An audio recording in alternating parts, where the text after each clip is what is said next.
Receipt po ng regarding po sa nabayaran na mga 200 pesos sa money ka. So, doon po, sa session kung parang sinabi are only the services po sa ibang mga service providers. So, I guess the next question is, nasaan mo yung mga nabayaran na nila before?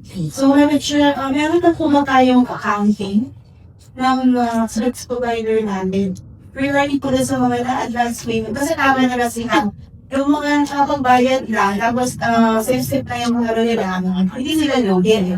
Pero yung nakapagbayad na, pero hindi ka safe yung certificate nila, lugi pa sila kasi so the question is, where is the money na nasa? Kaya nga, siguro maturity ang profit para sa request ng accounting.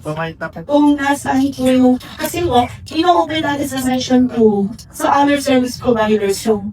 So ngayon, para tayo na nag-add sa service provider kasi meron na silang malakaling dito. So if you're really open to service providers na sabi at nasa ibang kailangan nila mag-turnover ang question sa akin para po mag-itong yung franchise ng service providers if ever na hindi siya masasay sa service. So, question wouldn't be the is where's the accounting as you have per household. I think that homeowners will always believe if you have a process, mas alam nyo. Kasi hindi ako masyado hindi. Sige po, provider and service provider, sila po yung nag-uusap regarding to sa scheduling ng pag-dispatch. Ngayon, nung nakausap po namin yung mga ibang water provider, humingi po kami sa kanila ng scheduling kung kailan po na sisipsim o kaya schedule yung mga ang nagpili lang po ng scheduling sa akin is yung council. Kasi council lang po yung nabasa sa akin lang ang kanyang scheduling of kasi yung po schedule ng pag-sipsim, that is between the water provider and the service provider. Sila po yung nag-schedule po yan. Sila po yung nag-ato ng pag-sipsim. And when you ask ano tayong pera, nasa water provider po. Sila po yung sumisingil ng muban. So, pag sige mo yung turnover kay service provider yan din.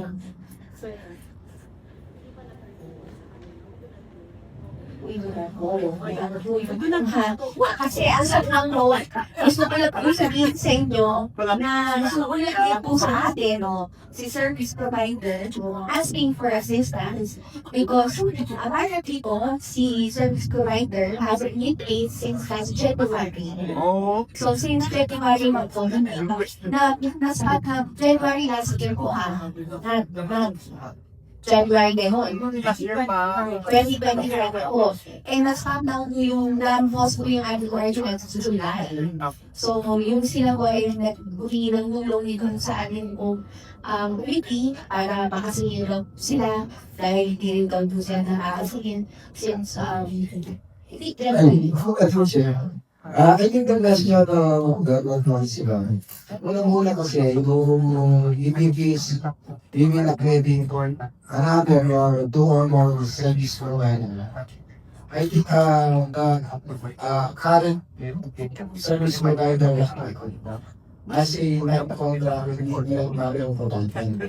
So yung message on po niya, ang mga nakasingin, it is giving a service and other provider.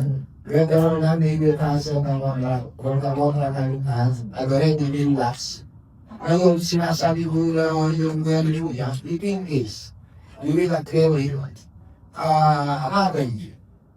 Service provider, sila po mag-uusap ng mga provider, hindi yung kami. So I think yung very important kung nakasingin, I think we have a line contract, based on yan mga I think hindi to service, sino rin nasigin.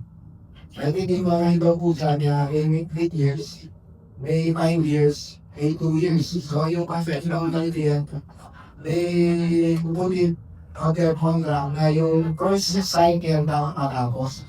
yung second po nila. So, dahil kung mag-iiba naman po sila ng service provider, ito po, pwede po yung connection po lang.